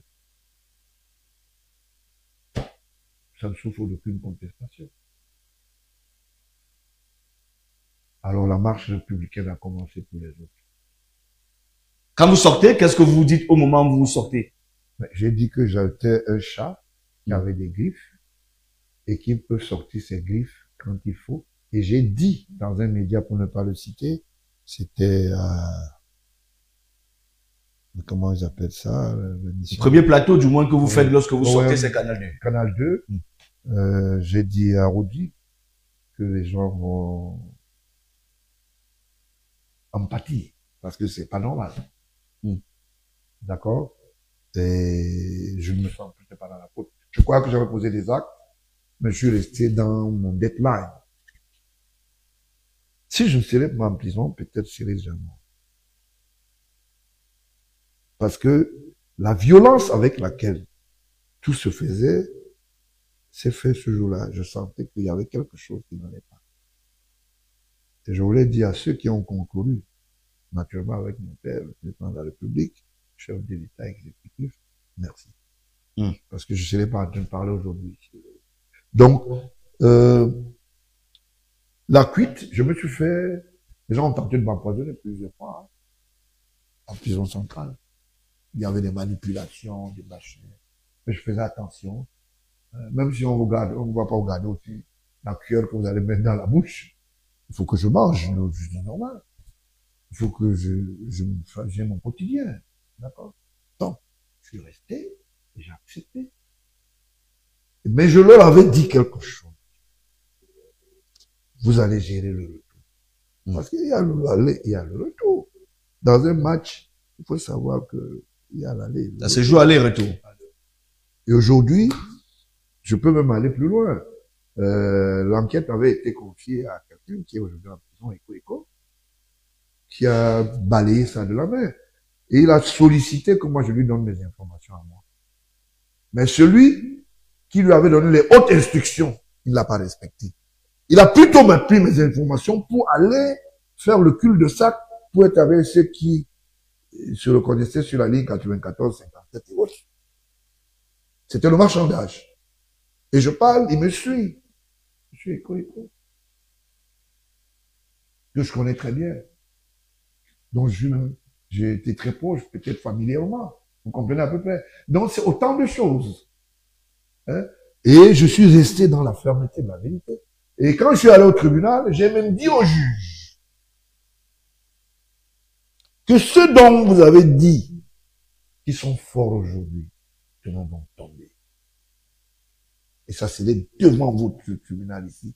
Et ils passeront par là. J'ai dit la même chose au conseil. Les 3 conseils, Baïga, je ne peux pas oublier le nom de Maître Ndoumou. Et l'autre, je leur ai dit, votre client, Jean-Pierre Amoubou, il est en prison. Parce que vous ne pouvez pas créer, à solidifier un imposteur. Et tout à l'heure, rappelant que ça a été mon guichetier, mon volatier, celui qui nettoyait un peu les trucs. Donc, je ne voulais pas entrer dans beaucoup de choses pour vous dire que c'était un complot ourdi. Et c'est là où je me suis rendu compte que le directeur du cabinet civil, Ayolo, qui prétend être mon frère, n'était que dans la combine.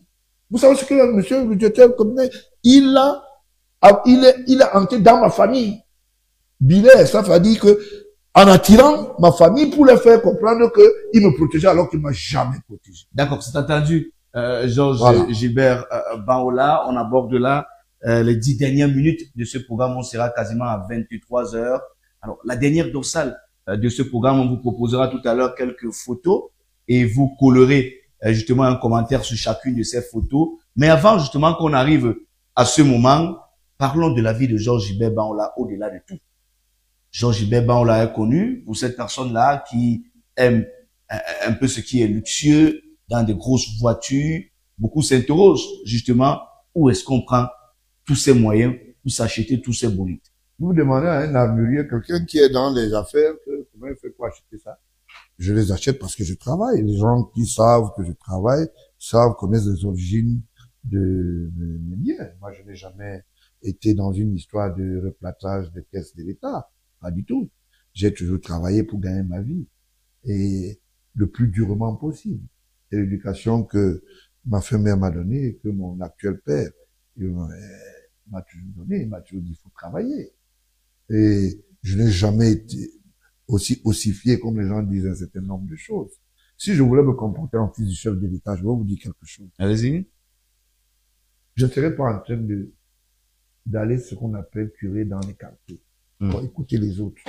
Parce que je pense que Dieu nous a donné l'opportunité d'être tous des êtres humains. Mais Dieu ne nous a jamais demandé de piétiner les autres. Ou bien d'entamer ou d'entacher les droits des autres. Et j'ai peur de faillir à ma mission divine. Parce que je sais que Dieu m'a donné une mission. Donc maintenant, si les gens estiment que je roule dans un carrosse, quand j'étais dans les problèmes, j'ai entendu les gens dire, ah ben c'est terminé, il a ses voitures, même il allait les louer, il n'a même rien. Ça m'a fait rigoler. Ça m'a fait rigoler. Vous savez, quand vous gagnez un marché, par exemple, d'une caserne militaire, c'est beaucoup d'argent. Ça, je peux vous le dire. Si je vous donne le montant, ça dépend de vous, qui est votre client. Je ne le fais pas seulement au Cameroun. Je suis dans un consortium. On est ensemble, on fait un certain nombre de choses. Est-ce qu'on peut estimer aujourd'hui la fortune de Georges Gilbert Baoula? Non, je suis un homme discret. Ma fortune, c'est les champs. Hein? Je préfère aller au champ dans la forêt parce que je sais que les semences ne tombent pas, la terre ne tombe pas. Je n'ai pas besoin de parler de mes fortunes d'immeubles, ça ne m'intéresse pas. Un immeuble peut s'écrouler, mais le champ ne peut pas vous tromper. Donc, je vis notamment dans ce qu'on appelle la notoriété de la noblesse. Je n'ai pas faim, il ne faut pas que je dise que Dieu me donne de quoi manger, avec ma famille et tout. Voilà, donc j'ai aucun problème en tant que tel. Bon, ma vie quotidienne en ce qui concerne ma vie d'homme, j'ai une seule épouse, que j'aime beaucoup d'ailleurs. J'aime beaucoup d'ailleurs, Martine. Elle le sait. Bon, que les gens ne se trompent pas. Elle supporte quand même l'homme qui est au devant de la scène au quotidien, l'homme qui... C'est difficile pour elle, c'est difficile. Je peux vous dire, un homme politique, vous savez, a plusieurs manches. Vous pouvez rentrer un soir, vous ne dites rien. Quand votre épouse vous connaît comme la mienne, elle s'interroge. Un matin, vous êtes très gai. Un soir, vous n'êtes pas content. Un homme politique de ma dimension qui est à la phase la plus anachronique. Vous savez, avoir un père qui est aux affaires, qui est chef d'État. Vous-même, vous êtes un homme politique. C'est difficile à gérer. Parce que vous êtes entre le pour et le contre. Et les gens vous jugent d'une autre manière. Quand quelqu'un vient me solliciter un service auprès de moi, si je lui dis, je ne peux pas, il ne croit pas. Bon, je suis obligé de faire. Et parfois, je fais ça au gré de ce que celui qui me pose le problème. J'écoute plus. C'est pour ça que ma vie est beaucoup plus socialisée. Je suis proche de la population, je suis proche du peuple, parce que ce qui n'a pas été fait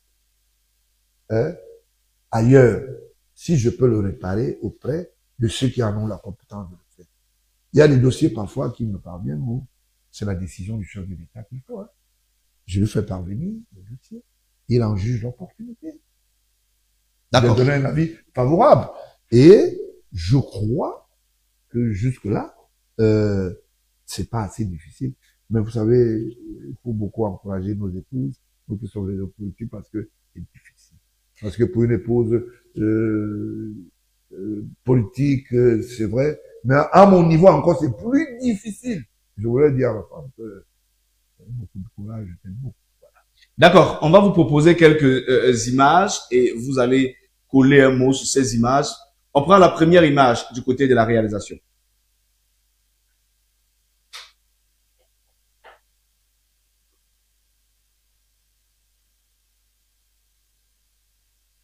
La première image.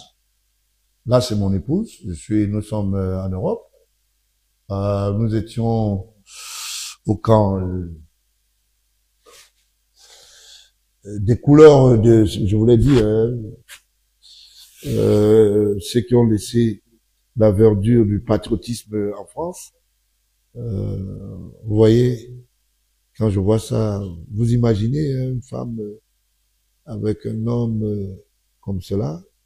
C'est pour ça que je dis que il faut pas dire autre chose. Quand vous nous voyez là, On s'aime tous les deux, mais vous savez, c'est difficile. Hein. Le monde, il faut le partager aussi. Je suis là avec mon épouse et on était à visiter ce camp, voilà. Donc c'est un peu ça. La deuxième image.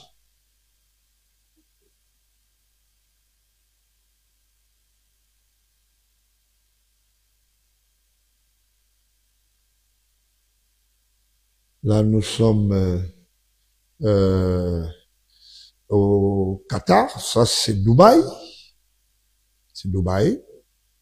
Euh, Là, nous sommes dans nos suites à Dubaï.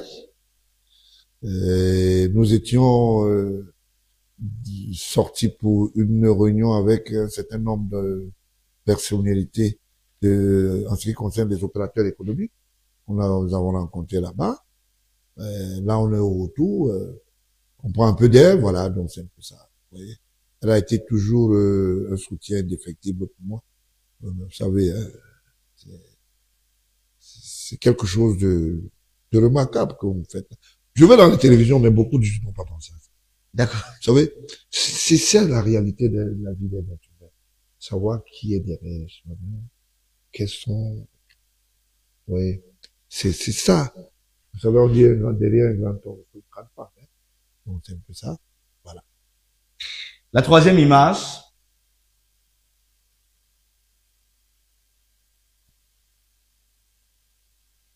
Non, c'est mon père, non?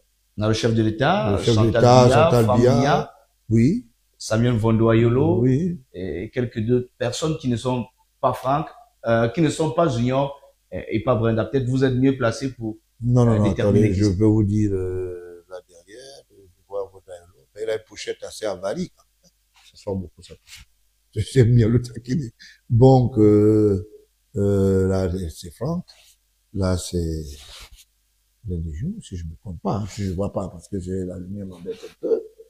La première dame, le maestro, le président de la République, pendant l'anniversaire, bon, voilà. Il n'y a pas Brenda, il n'y a pas Junior, il n'y a pas Baron.